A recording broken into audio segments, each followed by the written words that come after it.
Have you ever wished that you could combine the features of the quiz with in the essay style question with the advanced grading methods that we have in assignment? Well, if you ever have, you're in luck. We're going to be able to do that now in 4.0. Assignment gets a new feature, which is the timed assignment option.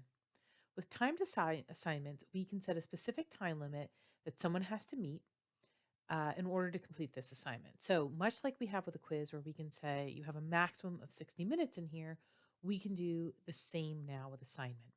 This setting does have to be enabled on the admin side of things. So, let's go in here and we're going to edit our settings. We have an assignment that's already been set up. So, this is an existing assignment that's always been on the site. And as we come down, there are a couple of new features in here. Not only do we have timed assignment, we also have the option to have a description of the assignment and separate activity instructions. We can choose to skip over the description, which can also be displayed on the course page, and just put in activity instructions or put both.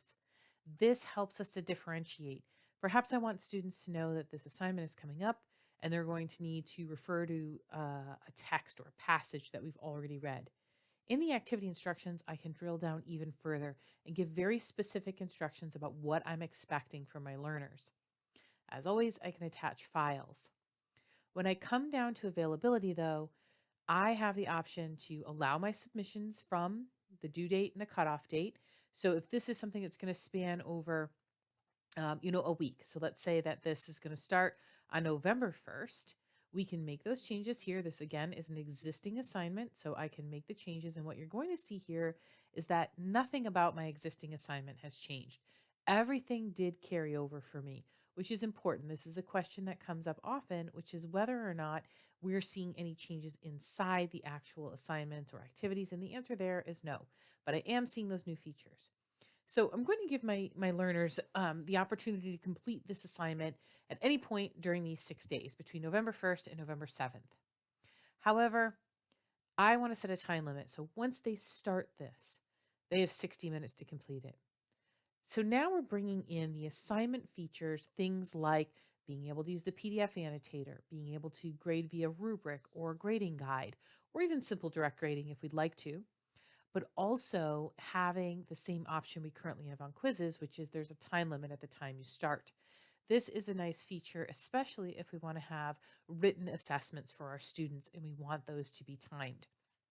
Just like we currently have in our quiz options, in 4.0, you will still have the option to do either a user or a group override. So if you have people who have extra time, they may perhaps that's an academic accommodation that they have, you can still override this time limit through those user or group overrides. Once we've set our time limit, we can just come down and we have all of the same options we've always had here in assignment, except of course that option to send the content change notification. Also note that in here you can set the grade to pass, and under your activity completion, you do have the option to select that a student must receive a passing grade to complete this activity. So, in summary, two big new features here in assignment. One is that option for the assignment instructions, the directions, which can be separate from the description, and then the option to create a timed assignment. Keep in mind, if you come into your assignment when your site is upgraded and you don't see the option for timed, it's a box that your admin has to tick on the admin panel.